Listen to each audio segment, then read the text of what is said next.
I'm gonna give you the ways to keep a relationship with a Filipina. Number 1, don't lie.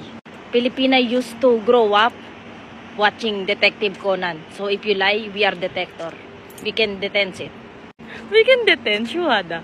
We can detect it. We can feel it. Shuhada. Number 2, love each other. Go shopping with her. Buy her Dior. Buy her Gucci. Oh, Shuhada, mashallah.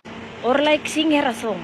Chapahale, hichichima, hichichima, habibi. Number 3, stay sweet.